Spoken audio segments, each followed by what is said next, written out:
Hello, hello, hello, everybody. So glad to have you here. Today is my birthday, so I will be having a little libations to celebrate, and I got my little crown. Thank you to my mama.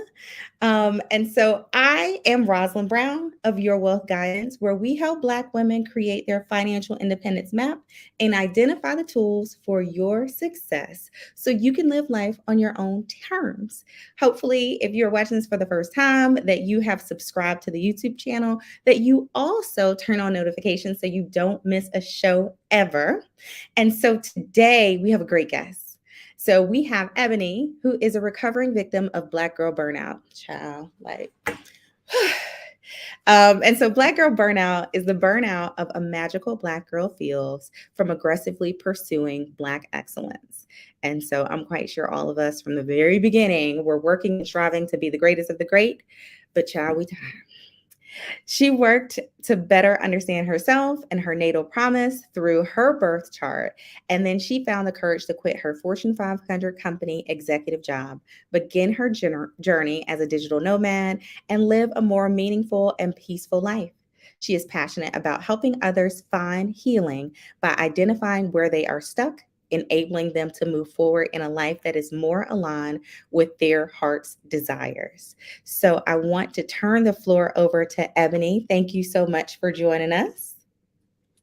Thank you, Rosalind, and happy birthday to you. Thank you. It's your solar return. It feels so like on point for an astrology reading, right? Talking about birth charts, it's your birthday. Love it. So, thank you for having me and thank you for that introduction. I got a lot to cover. So, I'm going to just jump to this. All right, today we're covering identifying roadblocks using astrology. And I like to start most of my talks or any type of reading that I do with a disclaimer. There are some wonderful doctors, lawyers, therapists, and financial advisors in the world. I'm sure there are even some in the group. However, I'm not one of them. So, this evening, I'll be speaking about things that I see in this astrology chart, things that I see from my astrological practice. But people in the audience and those who are watching the replay are ultimately responsible for their own actions, and this presentation does not constitute advice. So, if you need legal, psychological, medical, or financial advice, please go to a licensed professional for that, not me. All right. I just had to put that out there. Okay. So today we'll start with a quick introduction to me, who I am, just so I'm not feeling like a stranger. We'll also talk about astrology 101, just some of the building blocks of astrology that can help us better understand the birth chart. We'll also talk about roadblocks in the chart specifically and some ways to overcome them. And then finally, we'll do a celebrity reading. So we'll talk about a mystery celebrity. And with that, I have a giveaway. So I'm actually giving away a reading to the first person who is able to guess who the mystery celebrity is. So that'll come later, but make sure you stay tuned for that. Okay, so who am I? Like everyone who is stuck, I am a complex and multifaceted individual, but the things that stand out most about me and my birth chart are a few different things. So, one, my birth chart is heavy on the ninth house. So, we'll talk about what houses are a little bit later, but it's essentially covering an area of life in the chart. Each house in your birth chart is going to represent a different area of life. So, the ninth house is connected to foreign travel, higher education, astrology, and religion. So I love to travel. Here in this picture, I'm in Anguilla, British West Indies. Right now, I'm in Mexico.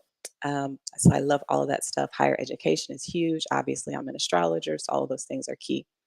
The seventh house is another part of my chart that's very impactful. For this, the seventh house is connected to counseling, coaching, consulting, the marketplace. And I worked as a consultant. I've done that for the last 10 years, and I consult in my astrological practice as well. So those are all really important. And I love holding space for people. So you can imagine that's me with my clients, but over Zoom. All right, Scorpion. The Scorpion is connected to the sign of Scorpio. I have a Scorpio stellium in my chart, so that means I have three or more planets in the same sign in that particular sign. So Heavy Scorpio emphasis. So that means I'm someone who likes to dig deep and have tough conversations, someone who's a bit intense at times, someone who likes to facilitate rebirth and push you from surviving to thriving. That's all very Scorpio stuff. And then finally, Homegirl Astrology is the name of my business. So I help Black folk facilitate ease in their lives by using astrology to help them uncover roadblocks or patterns that are keeping them stuck, and how they can lean into astrology to better navigate their lives. Essentially, helping people remember who they were before the roadblocks came in. Okay, so that's that. And then also, I like to share my educational background only because people often think that astrologers have grown up practicing astrology, or that they grew up on a commune somewhere in a cult and just were, we're just learning astrology the whole time. But that was not my experience. I grew up in a very religious home, didn't know very much about astrology at all, but that's something that I've learned over the last few years in my astrological program, very rigorous 2-year program. And this kind of also highlights some of the 9 that I mentioned. So all the higher education, the astrology, international conferences, 7th and 9th house together, and then the consulting expertise that I mentioned. So, all right. So enough about me. Let's hop into the astrology. Okay. So what is astrology? It's essentially the study of the movements of the celestial bodies and their relative positions. So, interpreting that they have an influence on the world that we live in. So, human affairs, but also the trees, the moon, the star, all of that stuff. It all matters. The animals, they're all impacted by celestial bodies. So, the word astrology comes from the early Latin word astrologia, which means essentially the account of the stars or the study of the stars. So, if you all remember, Andre 3000 said at the 1995 Source Awards that the South got something to say. Astrologers believe that the stars got something to say. So, I won't do full history of astrology because that would take forever and it's not that exciting to talk about in a long presentation, but it's been around for tens of thousands of years. Now, while astrology has seen a resurgence in popularity in recent years, you always see it on Instagram, TikTok, really any social media, there's people posting astrology memes. However, it's not new. People have really since the beginning of mankind been using the stars and the planets to track different things in their life cycles, like when to plant their stuff, when to harvest. All of that's connected to the sun and its placement in the sky. Okay, went backwards, going forwards. All right, so let's talk about how astrology can be useful. So, astrology ultimately is a self awareness tool or an awareness tool generally. So, it helps us to better see ourselves as a part of the bigger picture of the world. So, when we look at the horoscope, we're looking at the chart of an event, a person, or a nation, really whatever, the chart of the beginning of something. So, that helps us to know what events are occurring, how they're occurring, and when. Now, the horoscope literally means hour watcher. So this is not the same thing as what you see in the newspaper or online when you're looking at horoscopes, but those are derived from the astrology chart. But it's kind of generalized to a large population. So that's why a lot of times the horoscope will not be accurate necessarily. It's because it's too general. It's not based on your specific chart. Um, However, with this caveat, if you are going to look at your horoscopes online, I recommend looking at your rising sign, which we'll talk about later, and not your sun sign, because that's really what the horoscopes are built from, is the rising sign.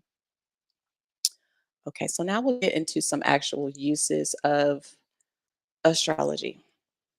These are the main types of astrology that are out there. So we'll start with horary, which is the type of reading that I do. Um, all right, so with horary astrology, this is a divination tool that involves interpreting a chart of the moment. So if you have a sincerely held burning question, we can create a chart right in that moment that that question is asked and understood to help figure out and get more insight into a certain situation.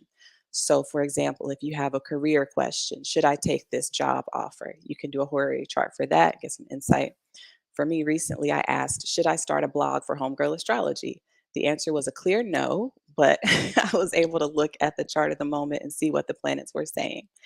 Um, and then relationship questions, obviously, those come up a lot for me in my client work.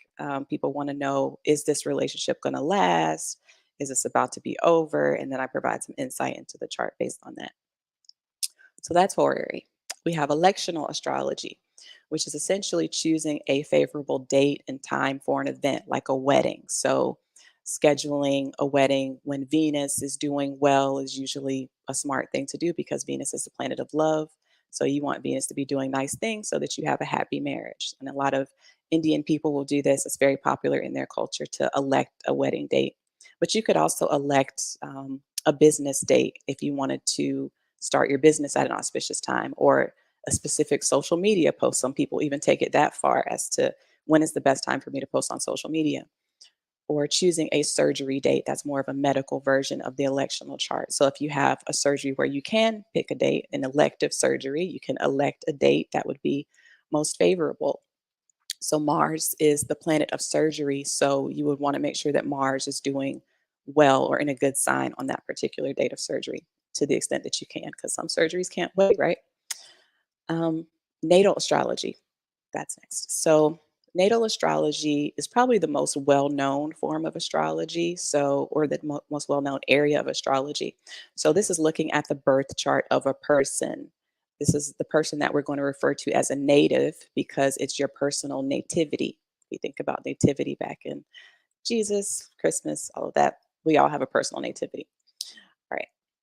So we'll use your date of birth, time of birth, and location of birth to build a symbolic picture of what your life has been and will be. Now, from there, we also see how your um, quantum of energy is distributed in this lifetime. So, for me, as I said, heavy emphasis on the seventh and ninth houses. For other people, it's going to be other houses. And then from there, we can also look at other charts. So, we can compare your chart to somebody else. That's synastry. So, maybe looking at a relationship, or so looking at you and your partner's charts on top of each other to see how that relationship might play out, or you and a coworker, or you and your friend, just seeing how those things are working out. Um, with natal charts, you can also look at medical astrology. So if you're unsure about a specific illness that you're dealing with, you can look at or go to a medical astrologer and they can give you some insight into your illness based on the time that it started and looking at your birth chart as well. And we also have lunar returns and solar returns, which are essentially um, predictive charts. So seeing how that year is going to go for you by looking at your solar return chart. So today is Rosalind's solar return chart or solar return. So we would look at the chart of the year for her to see what types of things would be coming up for you in the coming year.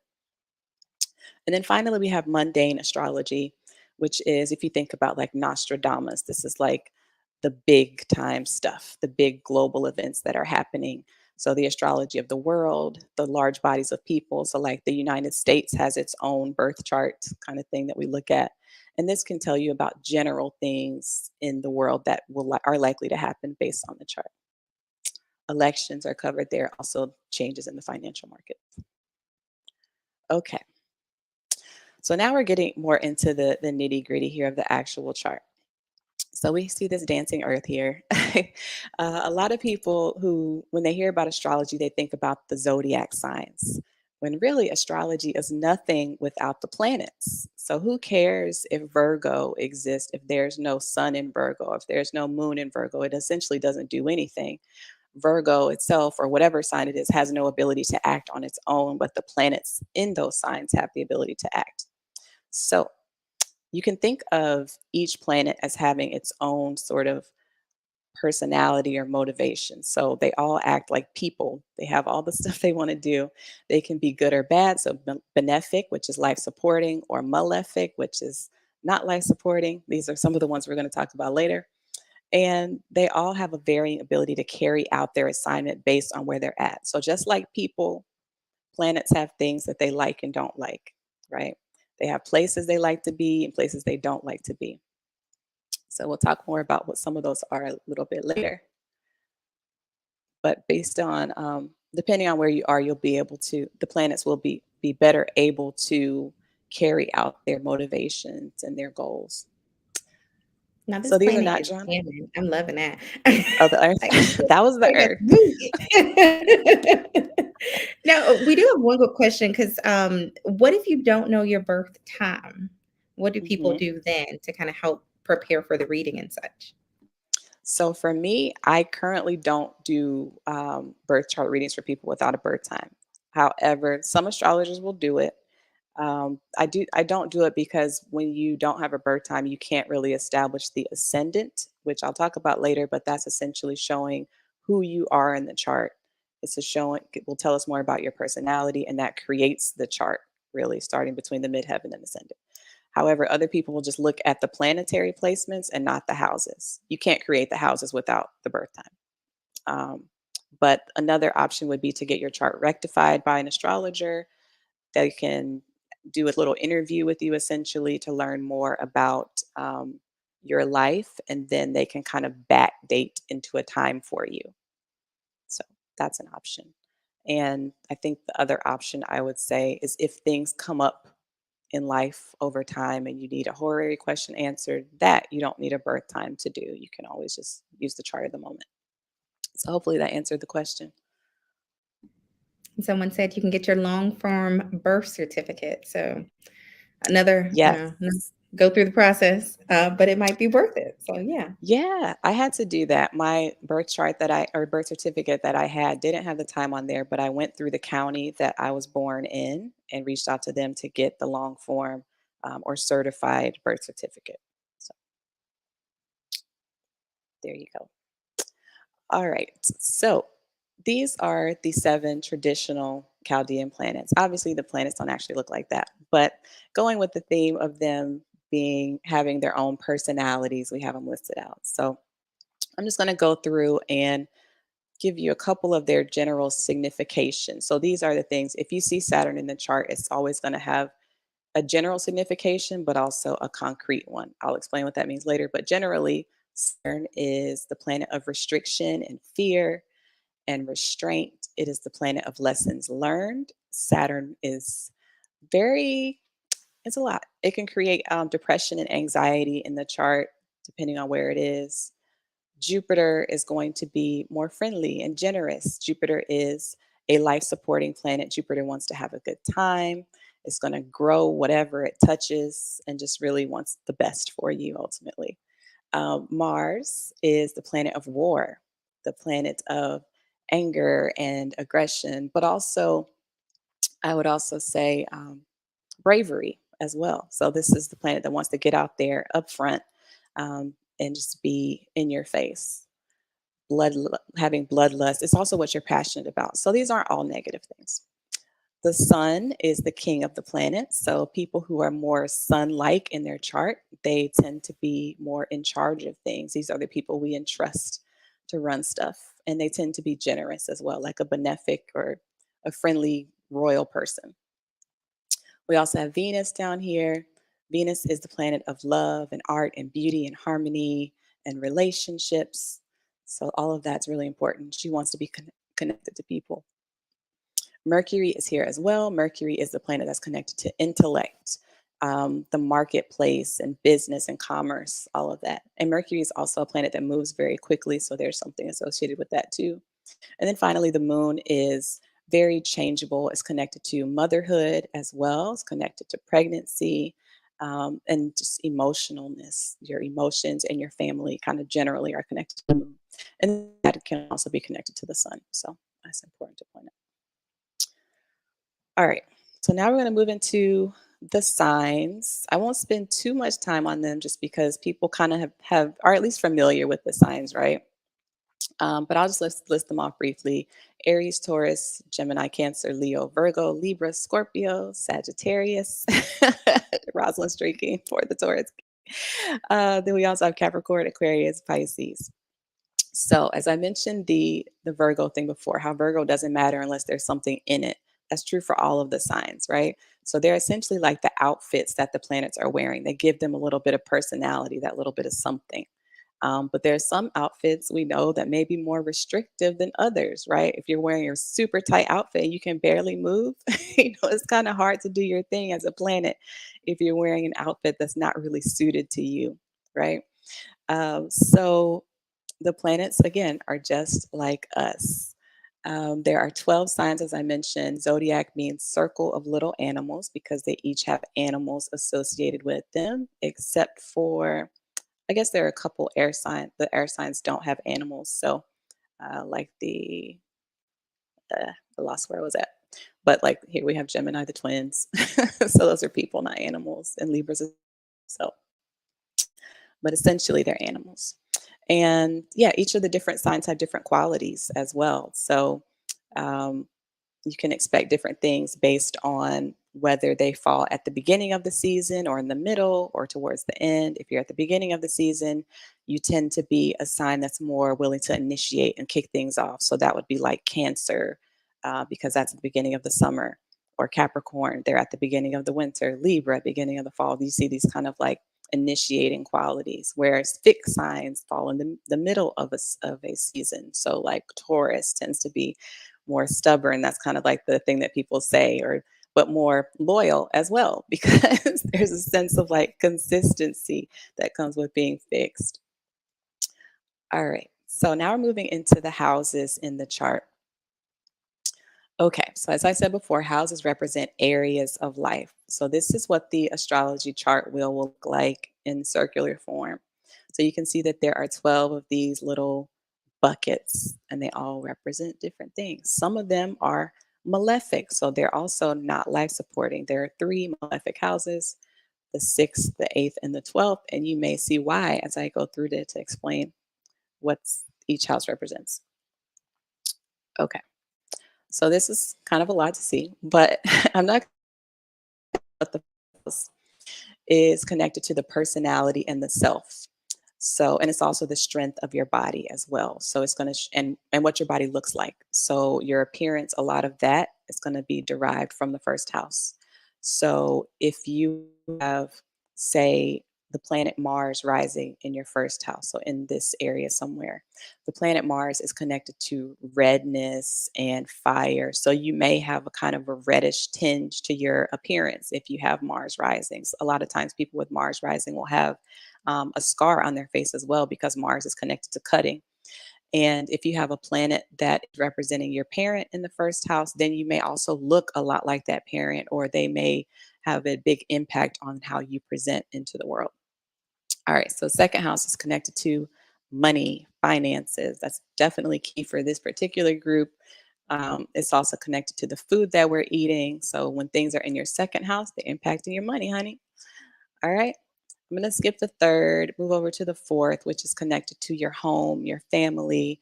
Your dad specifically is going to show up in relation to the fourth house. The fifth house is children, games, fun things that make us feel like a child again. Sex, that's in the fifth house, because it's all about your pleasures and things that also can produce children, right? Um, so our first malefic house is connected to sickness, stress, illness, hard labor, all of that, and then also small pets. So as we can imagine, stress is not something that we love. It's not really life supporting. So that's going to be one of our not so great houses. The seventh house is one connected to partnership, so marriage. It's also business partnership, the courts. So it's funny because it's called the house of open enemies. So marriage partners are technically your open enemies, which to me is hilarious.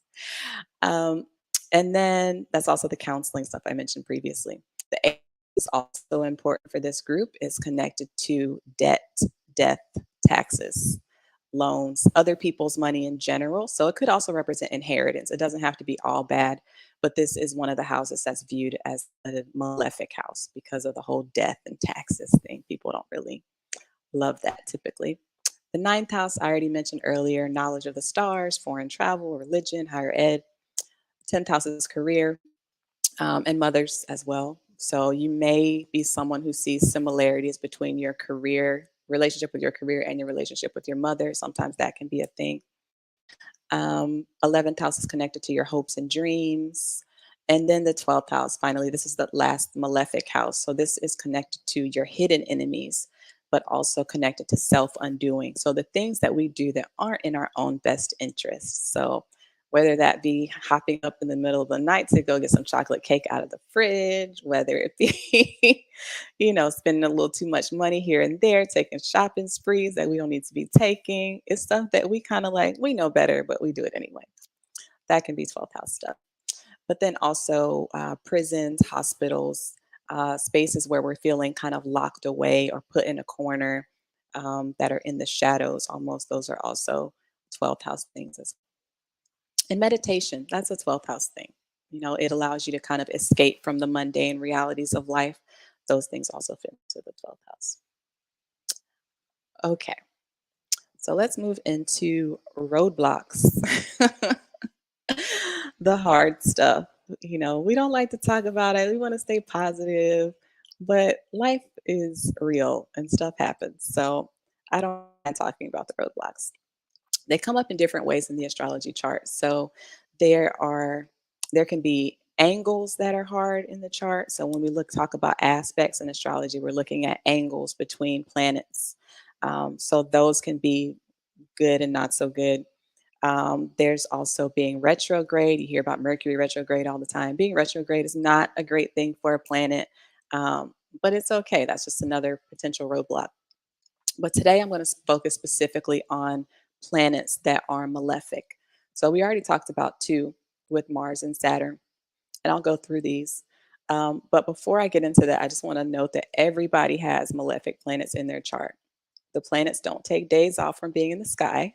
They just go to different places and different charts. So while, one person may have difficulty with their finances because they have malefic placements there, that somebody else may have that in their house of relationships. So they have terrible relationships. We all have stuff that's good and bad in our lives and good and bad things in our chart.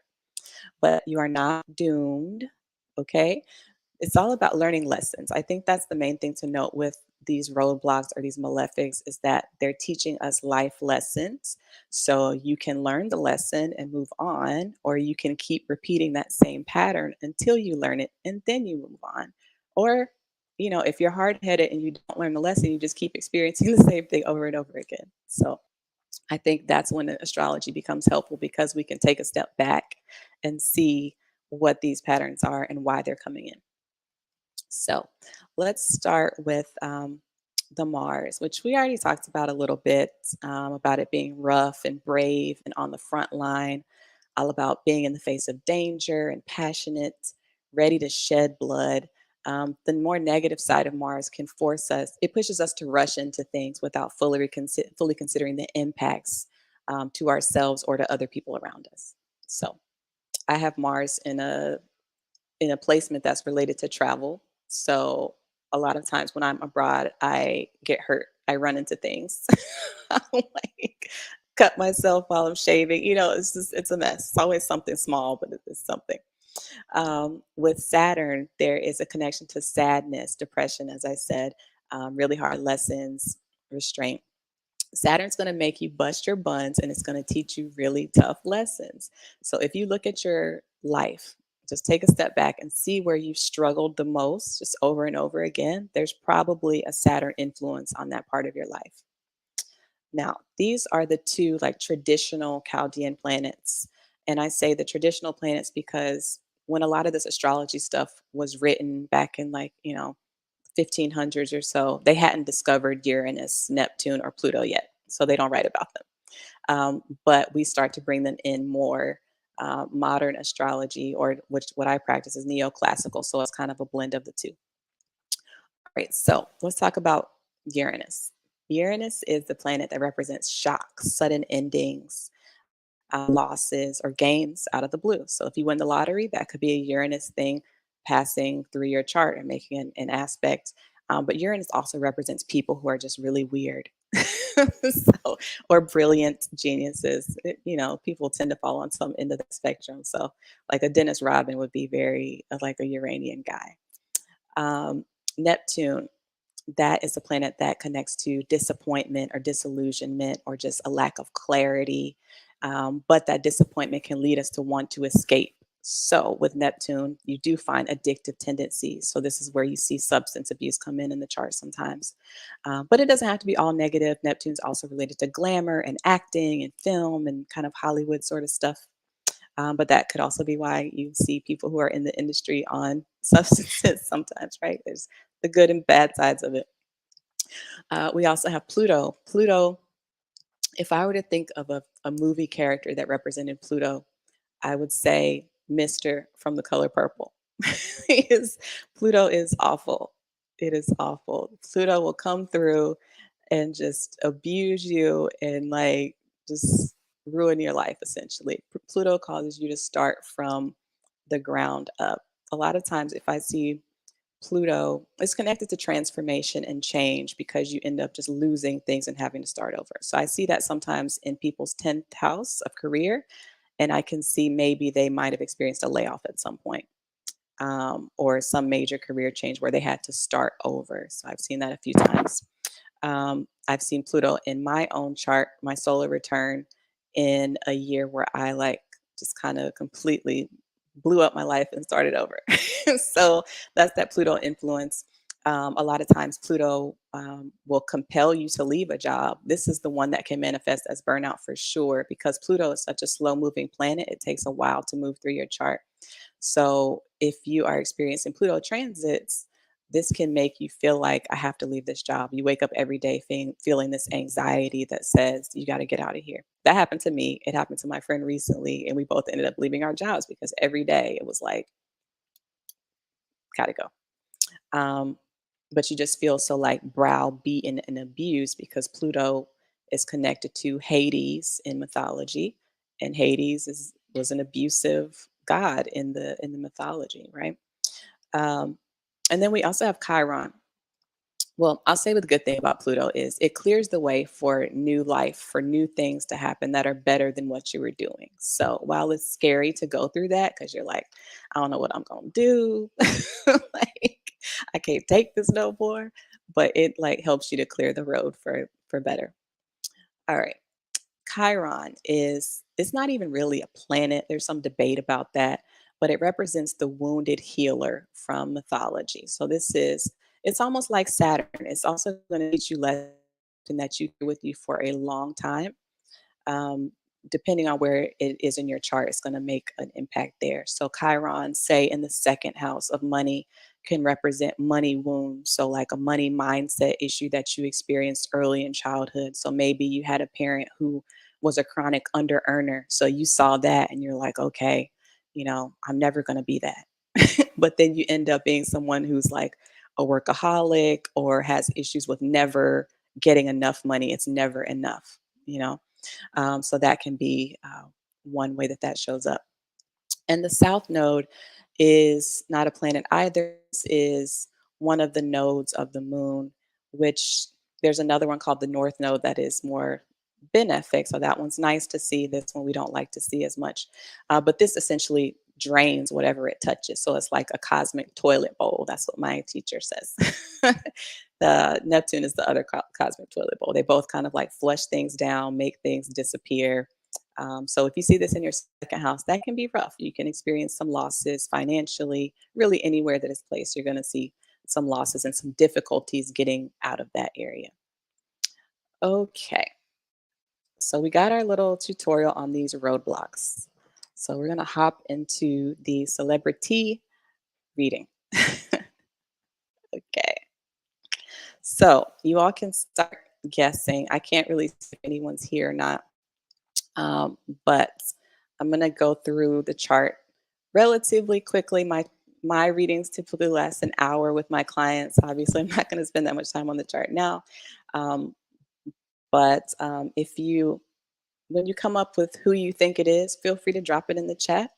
And whoever gets the answer correct first, that person will win a free reading with me. If you don't have a birth time, you can save your reading to do a horary chart reading with me whenever a question comes up. But if you have your birth time, we do a full natal chart. All right. So this is our mystery celebrities chart. So we see our houses here. I forgot to leave the numbers on here for you all, but if you count 1, 2, 3, you'll see all of them. All right, so this person has Pisces rising because this is our ascendant right here. And that tells us what sign and what degree of that sign was coming up over the horizon at the exact moment of this person's birth in their place of birth. So, as I said before, that's why the time matters, is because we get all of these houses based on what time you were born. All right, so this person has Pisces rising. Pisces is a mutable water sign ruled by the planet Jupiter.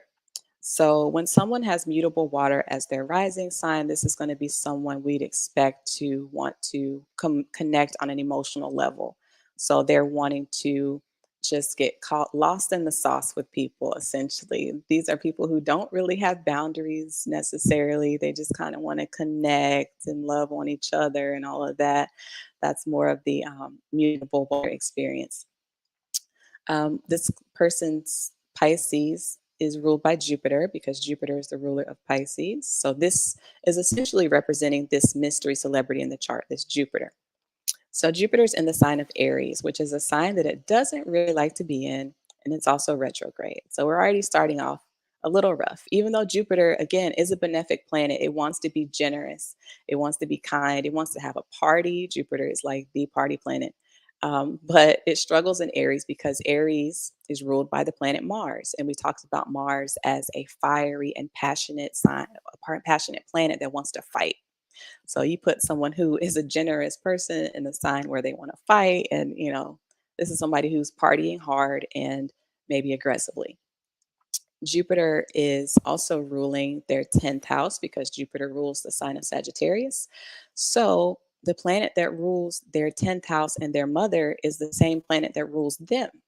So we see a lot of integration between this person's mother and their career and them. The 10th house is also just like your public image. So, with that said, we know that this person's mother is going to have a huge impact on them, and we're going to know who their mother is, which is interesting because with a lot of celebrities, you don't know who their moms are. Like, who is Jamie Foxx's mother? Nobody knows. Who is Sierra's mama? Nobody knows. Like just not generally, but this person will know who they are. This Jupiter is again retrograde, so there's some difficulties coming in for this person. I'm not going to go into all the aspects is making, which I would normally do, but I will talk about the one with the moon.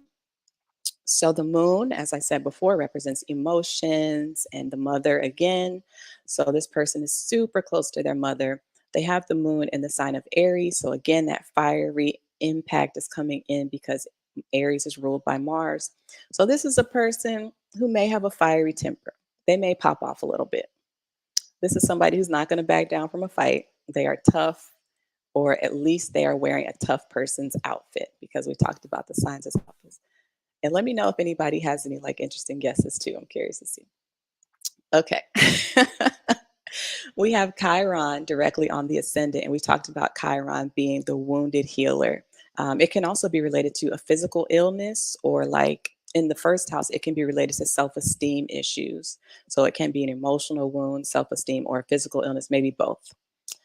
The moon also, since I also practice concrete astrology and not just psychological, we're looking at the fifth house that's being ruled by the moon. So the moon is ruling the house of children and pleasure and entertainment. So these are all things that are going to be closely aligned with this person. If this person has children, we can assume that they're very close because they're right there together. The moon also rules the sixth house of sickness and illness and stress. So again, we're bringing the sickness and stress over into the fifth house or into the first house, which is the house of the self and the body. So that's a big part of how we're seeing them based on the Chiron and the sixth house. This person's got some sick stuff happening. Um, and also, this is going to be too complicated to explain, but the sixth house here also represents the 12th house of the partner. So we talked about the 12th house representing your shady activities that you're doing when nobody's looking. So this person's partner's shady activities are being tied into their personality and the way we see them in the world, which is, we don't love that for them. But the partner's shady activities are going to have a big impression on them and a big influence on them. So I'm going to skip a lot of this stuff to focus on the roadblock here, which is Uranus. We talked about Uranus as a planet of sudden change or sudden losses. It's also a planet of breakages. So when you have the planet of breakages in your seventh house, which it looks like it's in the sixth, but there's an astrology rule that we use that will bring it into the seventh. So when you have the planet of breakages in your seventh house of marriage, a lot of times that can indicate divorce. This person was divorced, mostly because this type of person who has Uranus in their house of relationships doesn't really want a traditional relationship because Uranus is a planet that goes against the grain, it's untraditional. This is somebody who needs their freedom. So they may end up in a marriage because it's what generally society expects from us, right? To get married. But then they kind of go along with it, ultimately realize it's not what they want. So it's not that they don't want love, but it's not, they just don't want that traditional view of marriage imposed upon them. So they end up getting divorced a lot of times. Or you can kind of get around this by being in a non traditional relationship. So maybe a long distance relationship, maybe with someone who's just very weird. That could be another thing. Or Uranus can also represent a partner who is unstable as well. So somebody who's just kind of back and forth, in and out, needs their freedom. So I'm going to skip some of the other things here. I'm not going to talk about Mercury. We have Pluto here as well. Pluto is, I mentioned what Pluto was. I told you it was Mr. in the color purple. So this is a partner who can be abusive towards you. They can be obsessive and ultimately want to control you. When you have Pluto in the seventh house or making some aspect to Venus, a lot of times you're going to have weird power dynamics in relationships. So there may be some physical abuse even when you see this placement. So that's a bit rough, right? Dramatic, abusive. But ultimately, with Pluto experiences in relationships, you're forever changed after the relationship that you experience. Like you may become like a whole different person. I think Kim Kardashian has some Pluto Venus stuff. So we see after her relationship, she becomes a different person with every person she's with.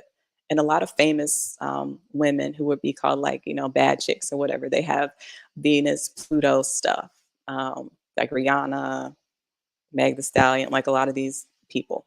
I'm going to do a video about it soon, so y'all stay tuned. Okay. We also have Mars here. We talked about Mars as the planet of passion, fighting, aggression, war, the planet of hatred. You bringing your hate into your house of relationships. That's crazy, right? So, with it being the planet that represents passion, there's also a sense that this person goes really hard for their partner, right? It's like, I will fight for you, my partner, but I might also fight you. So, Mars also represents her. This, I said her, so I gave away the gender. Apologies. That narrows it down by half of the population. Mars also represents this person's money because it rules the sign of Aries. And when Mars is on your second house or ruling your second house, that can mean that you earn a lot of money, but can also mean, since it's the planet of burning, it burns through money. So this person earned a lot of money in their time, however, was in $20 million worth of debt reportedly at the time of their death. So earned all this money to lose it all. All right, we're going to skip over to this Neptune. Neptune is in the eighth house here, which we remember was the house of death and taxes and all of that. When you have Neptune in the eighth house, that can represent a death that occurs under mysterious circumstances that are confusing, maybe even deceptive. It can also represent a death by poisoning or by drowning. So this person's death involved really all of the above.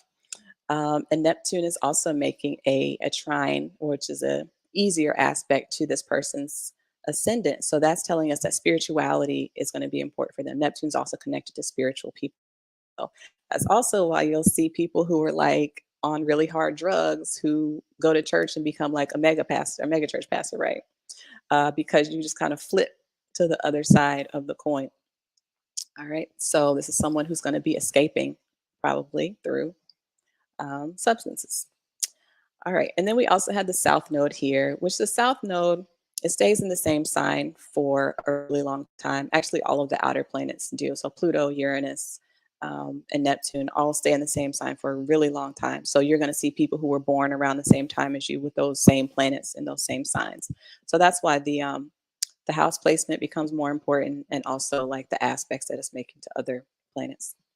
But the South Node can here in the 11th house of friends and your desires can represent kind of losses through your desires or losses through your friendships. So this person had some friends around who probably weren't the best for them. It's interesting that the planet Saturn, which we're going to move on to next, is the planet that we saw as the planet of restriction and fear and teaching us lessons.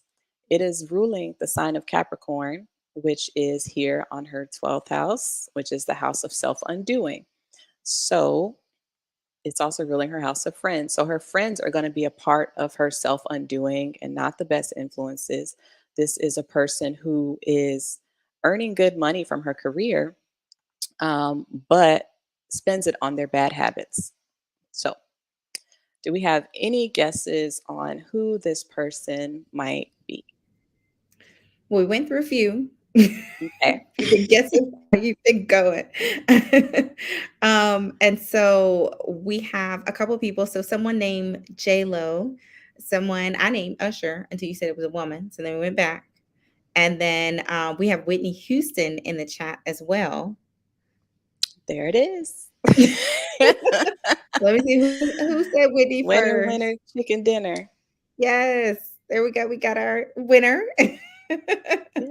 Yay. Congratulations. Congratulations. So, we're going to forward a little. So, while there she is in all her glory. So while this person did not necessarily overcome the roadblocks in the way that we would have wanted her to, she passed away tragically and had been through just a lot in life. She still had a phenomenal career. She was absolutely stunning, right? She had a very close relationship with her daughter. And, if I had seen this chart prior to her passing at some point, with someone who has strong Neptune influence, even I have a strong Neptune influence in my chart. So it would be very easy for me to become like a heavy substance abuser. But for me, it helps to focus on meditation, spending time near water. That's also a Neptune thing. Connecting to a higher power. Um, Maybe swimming, running, all of those things that kind of get you out of your head and in a more spiritual place that take you to that kind of, you can have like a runner's high that people talk about. All of those things are things that you want to push towards if you're a Neptune type of person. She also had Chiron in the first house that I talked about as something sickness. It's also a wound around just self-esteem and not feeling comfortable. So Issa Rae also has Chiron in the first house. However, she's been able to turn her sense of awkwardness and discomfort into something that has like healed a lot of other awkward people. So it's kind of about, are you going to let this thing be what destroys you, or can you let it be your testimony and help other people? My mom also has Chiron in the first, and she's dealt with like health challenges throughout her life, but she's always like testifying about the things that God has done for her, and just she's been healed over the course of her life. So that's more of a testimony rather than a tragic story that we have with me. So there are ways to kind of move past some of the negative stuff in the chart and form it into lessons learned, as I said. So that's all I have for the presentation. So love to hear any questions that folks have. And I'll just put my socials up here for folks who want to find me. This was so great. Everybody was in the chat guessing away. So definitely for the winner, reach out to Ebony directly. In terms of preparing, so if you say, yes, today I want a reading, they're going to go to your website and Mhm. they can book there. But they need to, of course, know their birth time. What are some other things that they need to bring prepared at that point in time? They don't need to prepare anything really. I just need that information. I prepare the chart beforehand. So I'm going to be poring over their chart in advance, and then we'll meet together. So they can ask questions if they want to prepare questions in advance, if they're curious about things that have happened in their lives. But otherwise, as a client, I do most of the work and I offer them a recording towards, so they can watch it later. I think that's really good. It's one of those. Now, once they get the first reading, is there like a need to have another one annually, or is it just for special occasions or special events? I think it's helpful to do a solar return chart annually. So I do the initial birth chart reading that's like, this is the story of your life. However, each year I can tell you what the year ahead is going to look like. So that can be helpful to see kind of what you're stepping into. So you can just like mentally prepare yourselves for things. So I'll spotlight a lot of the themes that are going to be highlighted. So if career is going to be big for you this year, I'll be able to share that with you. Or if it's more of a family year where you're dealing with stuff connected to that or moving, all of that would show up.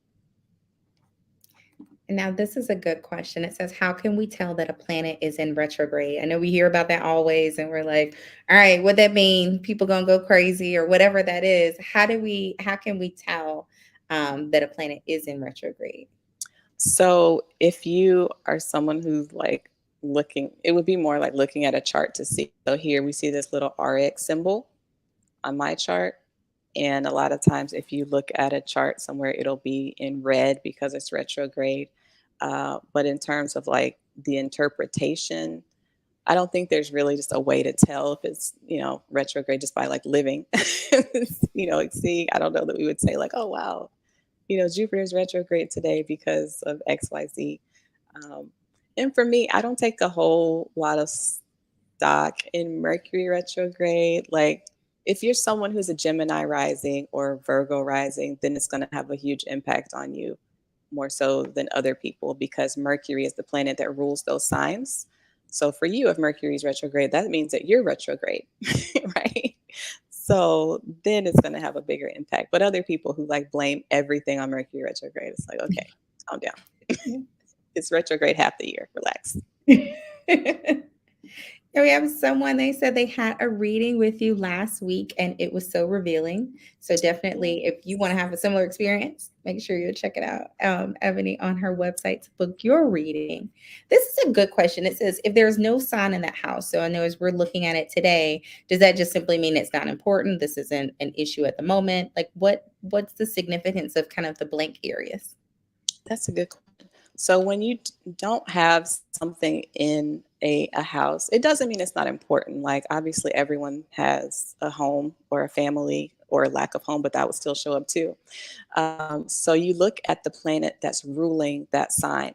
So in this chart, we have for her house of like home and her dad, Mercury. So we would just look and see what Mercury's doing over here, which doesn't look good. And Uranus. So her dad was probably a lot. Home life was probably a lot. And yeah, so that's how we would um, deal with that. So don't stress. If you don't have something in the house, don't feel like, if you don't have something in your house, kids don't feel like you'll never have kids or, you'll never have a career because you don't have anything there.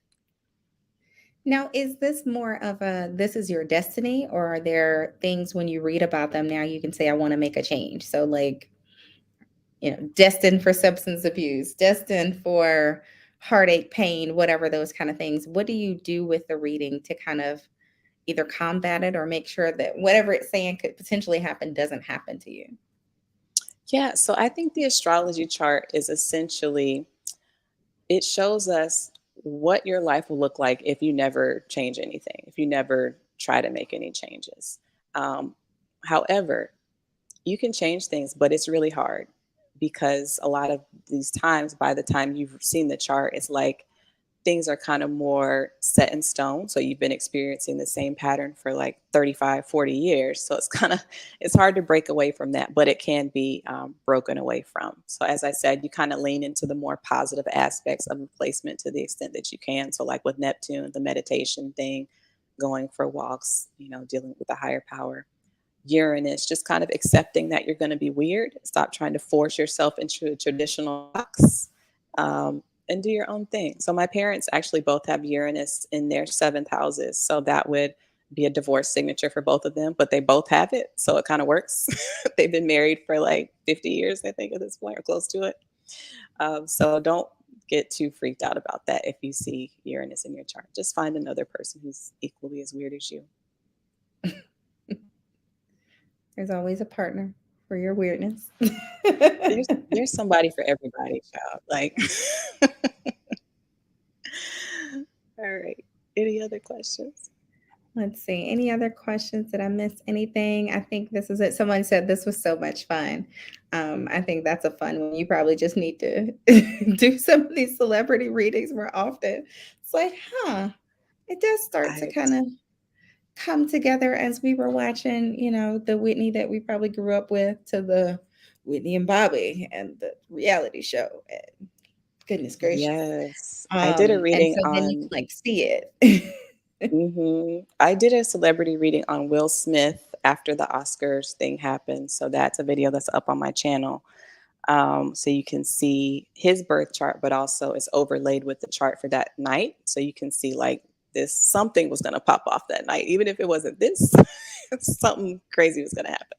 So that's a good one to watch. And I have one of Issa Rae as well. So if people are into the celebrity stuff, they can check those out. Oh, that's good stuff. Especially because there's so many celebrities that we ourselves feel like we can relate to. So it's Exactly. just good to be like, "Ah, this is my person." 100%.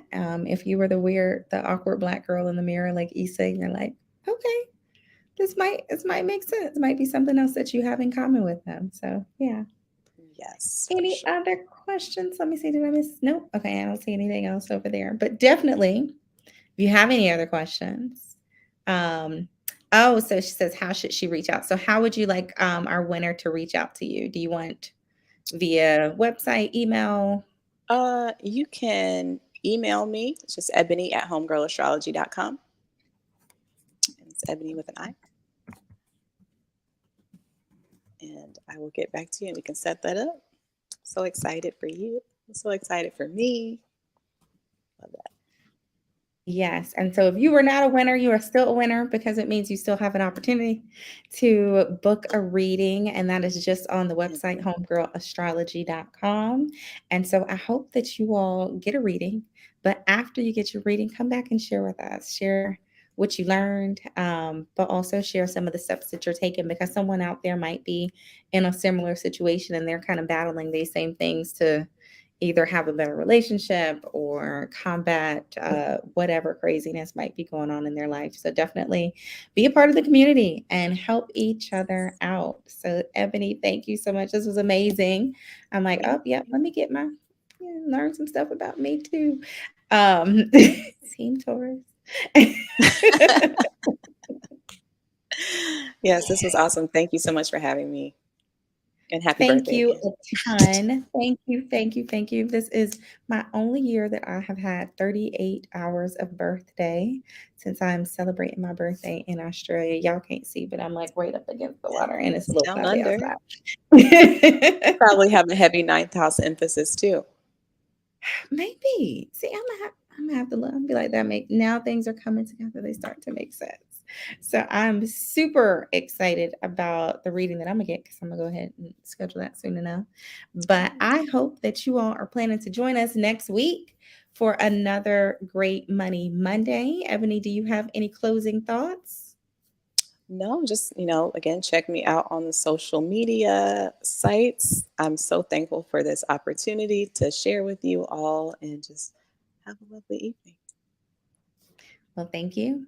And then hopefully I will see you all next Monday at the same time, same place. Be sure to hit the subscribe button if you are not already subscribed and turn on notifications. So notifications will allow for you to never miss a Money Monday and any of the others because now we have some stuff posting that ain't just on Mondays. So we hope to see you again. And I want to thank you for being here to celebrate my birthday with me. Cheers to the birthday girl. And Yes. I will see you all next week. Have a wonderful night. Bye, everyone.